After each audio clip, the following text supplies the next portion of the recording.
안녕하세요. 경계선 너머의 이야기입니다. 우크라이나의 뒤넓은 평원에서 북한 군인들이 싸우고 있다는 소식 아마 다들 한 번쯤은 들어보셨을 거예요.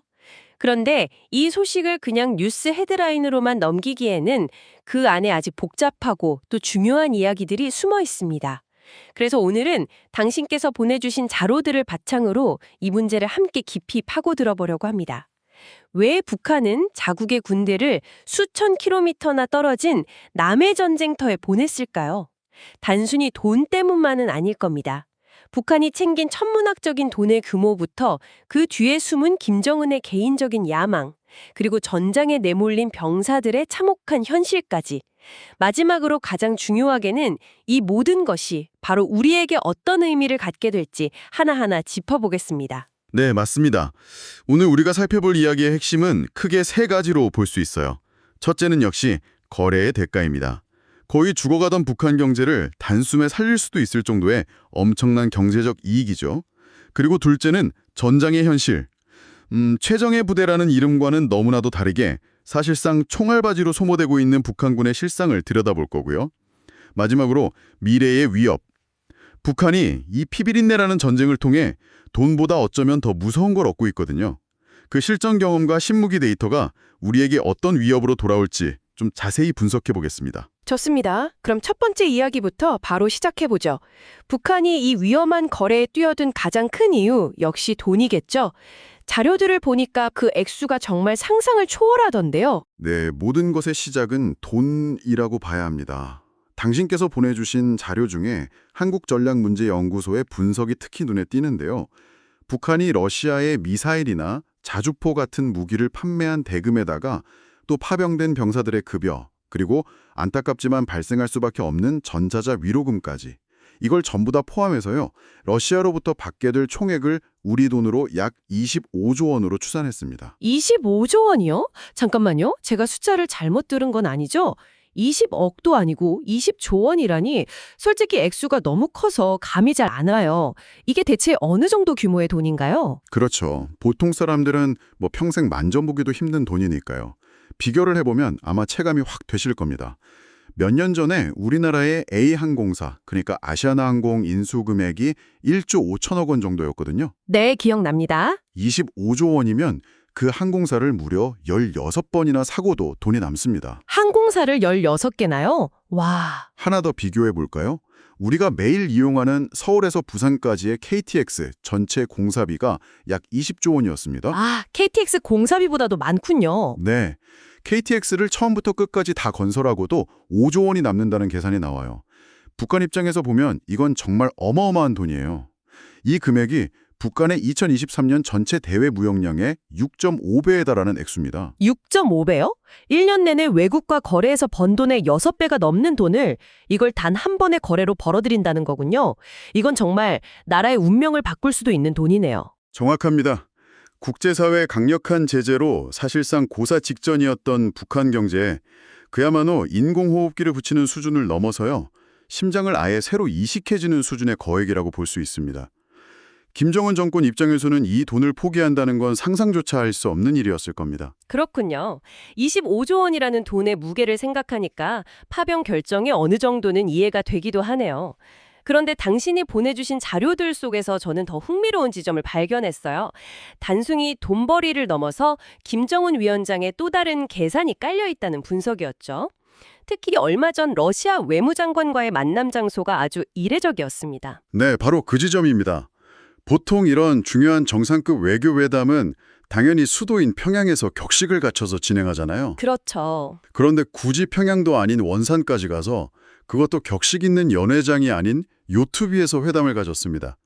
많은 전문가들은 이걸 단순한 회담이 아니라 전 세계 미디어를 향한 일종의 PPL이었을 가능성이 매우 높다고 분석합니다. PPL이라면 그러니까 간접 광고라는 말씀이신데 정확히 뭘 광고하려 했던 걸까요? 바로 김정은이 지난 10년간 온갖 공을 들여 만든 원산갈마 해안 관광지구입니다.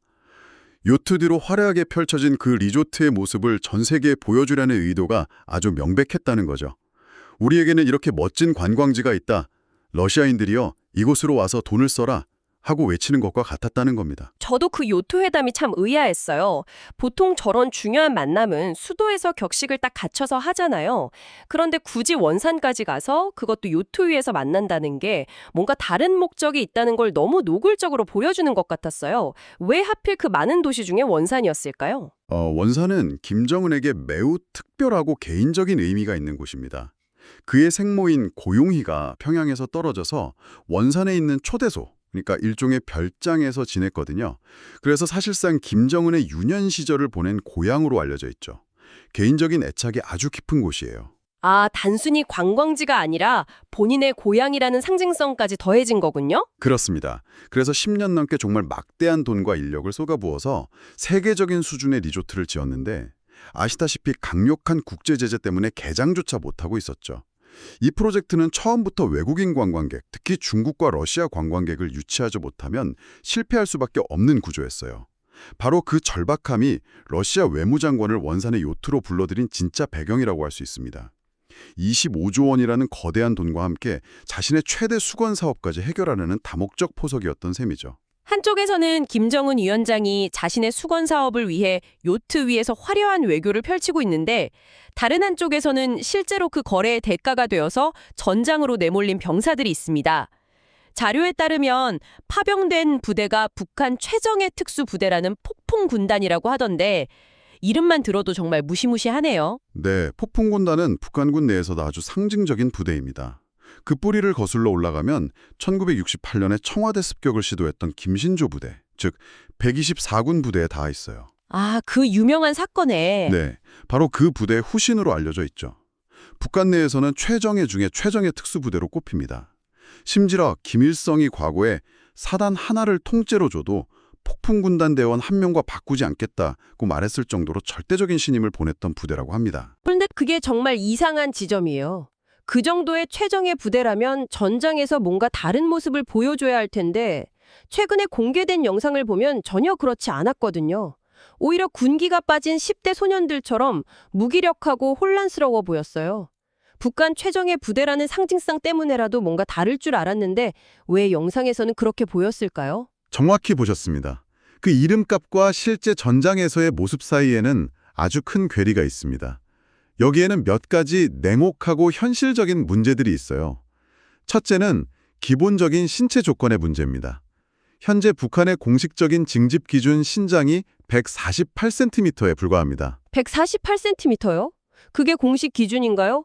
물론 특수부대는 좀 다르겠지만 평균적인 체격의 그 정도라는 건 건장한 러시아나 우크라이나 군인들과 맞서기에는 너무나 불리한 조건이네요. 그렇죠. 그리고 더 심각한 두 번째 문제는 전술의 불일치입니다. 폭풍군단은 이름처럼 폭풍같이 적진에 침투해서 요인을 암살하거나 주요 시설을 파괴하는 훈련을 주로 받아온 부대입니다. 훈련 환경도 당연히 산악지대나 복잡한 도심 지역에 맞춰져 있고요. 하지만 이들이 투입된 우크라이나 쿠르스크 지역은 끝없이 펼쳐진 평야지대입니다. 숨을 곳도 엄폐할 곳도 없죠. 잠깐만요. 그럼 평생 산에서 싸우는 법만 배운 군인들을 갑자기 아무것도 없는 허허벌판에 던져놓았다는 거네요. 그건 작전을 하라는 게 아니라? 맞습니다. 마치 물고기에게 나무에 오르라고 시킨 것과 같아요. 자신들이 훈련받은 전술을 전혀 써먹을 수 없는 환경에 그대로 노출된 겁니다. 하지만 이 모든 문제를 압도하는 가장 결정적이고 치명적인 문제가 따로 있습니다. 그게 뭔가요? 바로 소통의 부재입니다. 소통이라면 언어 문제를 말씀하시는 거군요. 네, 이게 거의 코미디에 가까울 정도인데요. 최근 우크라이나군이 감청한 러시아군 무전 내용이 공개됐는데 러시아 지휘관이 어설픈 러시아식 발음으로 한국어 명령어를 외우고 있었습니다. 자리에 앉아, 기다려라 같은 아주 기초적인 단어들을요. 세상에. 반대로 북한군에게 러시아어를 가르치기도 하지만 제대로 된 연합작전을 펼치려면 최소 360명 이상의 통역 인원이 필요한데 지난 30년간 북한에서 배출된 러시아어 전공자를 다 긁어 모아도 그 수를 채우기가 어렵다고 합니다. 전쟁터 한복판에서 지휘관이 한국어 단어 몇 개 외워서 작전을 지휘한다는 거잖아요. 이건 그냥 의사소통이 안 되는 수준이 아니라 사실상 작전 포기 선언이나 다름없어 보이는데요. 바로 그겁니다. 때문에 수많은 군사 전문가들이 아주 비관적인 예측을 내놓고 있어요. 이 최정예 부대 폭풍군단이 사실은 러시아의 일회용 제대 역할을 하게 될 가능성이 매우 높다는 겁니다. 일회용 제대요? 그게 무슨 뜻인가요? 총알바지라는 말을 더 직접적으로 표현한 군사 용어입니다. 이건 구소련 시절부터 이어진 러시아군의 아주 잔인한 전통 전술인데요. 먼저 희생을 감수할 부대를 적진으로 보내서 일부러 공격을 당하게 만듭니다. 네. 그럼 그 부대가 공격당하는 동안 적의 화력이 어디에 집중되어 있는지, 저격수는 어디에 숨어 있는지 위치가 노출되겠죠. 그 정보를 파악한 뒤에 주력 부대인 진짜 정예 부대가 그곳을 정밀 타격해서 점령하는 방식입니다. 그러니까 아군의 희생을 미끼로 적의 위치를 파악하는 전술이라는 거군요. 너무 끔찍한데요? 실제로 러시아는 이번 전쟁 초기에 죄수들로 구성된 스톰제드라는 부대를 바로 이런 방식으로 소모했습니다. 말베레로 수만 명을 갈아 넣었죠. 이제 그 죄수 부대가 소진되자 그 역할을 북한군이 대신하게 될 가능성이 아주 높아진 겁니다. 신체 조건도 전술도 언어도 맞지 않는 이들을 최전선에 투입하는 이유를 이것 말고는 설명하기가 어렵습니다. 김정은의 요트와 25조 원이라는 거대한 돈 뒤에는 결국 자국 군인들을 사지로 내모낸 비극이 있었군요. 병사들이 그렇게 소모되고 있다는 사실만으로도 끔찍한데 저는 한편으로 더 무서운 생각이 듭니다. 여기서 끝나는 게 아니라 이 경험이 결국 우리에게 돌아올 거라는 점이죠. 당신이 보내주신 자료에서도 이 부분을 가장 심각하게 다루고 있었고요. 네, 바로 그 점이 오늘 논의의 핵심입니다. 먼 나라의 전쟁으로만 볼 수 없는 이유죠. 우리에게는 정말 심각하고 직접적인 위협이 될 수 있습니다. 가장 우려되는 점은 북한이 우크라이나 전쟁이라는 거대한 참사를 통해 돈으로는 절대 살 수 없는 두 가지를 얻고 있다는 사실입니다. 바로 경험과 데이터입니다. 첫 번째가 바로 현대전의 실전 경험이군요. 그렇습니다. 아시다시피 북한군은 한국전쟁 이후 단 한 번도 제대로 된 실전 경험이 없었습니다. 그런데 지금 우크라이나에서 현대전의 가장 참혹한 양상을 온몸으로 겪고 있어요. 특히 가난한 국가의 핵무기라고까지 불리는 드론전의 운용 노하우를 직접 배우고 있습니다. 저도 전장에서 싸우는 군인들의 인터뷰를 본 적이 있는데 포탄이 떨어지는 소리보다 드론이 머리 위에서 내는 그 윙 하는 모터 소리가 더 무섭다고 하더라고요. 언제 어디서 나를 노린 폭탄이 떨어질지 모른다는 공포가 사람을 미치게 만든다고요. 맞습니다. 그 공포의 무기인 드론을 어떻게 효과적으로 운용하고 또 반대로 어떻게 방어하는지를 지금 북한군이 피를 흘리면서 배우고 있는 겁니다. 이 경험을 체득한 군인들이 돌아와서 북한군 전체의 그 노하우를 전파한다면 한반도의 군사적 균형에 아주 심각한 위협이 될 수밖에 없습니다. 단순히 경황을 쌓는 걸 넘어서 아예 자국 무기를 직접 테스트하고 성능을 개량하는 실험장으로 쓰고 있다는 정황도 포착됐죠.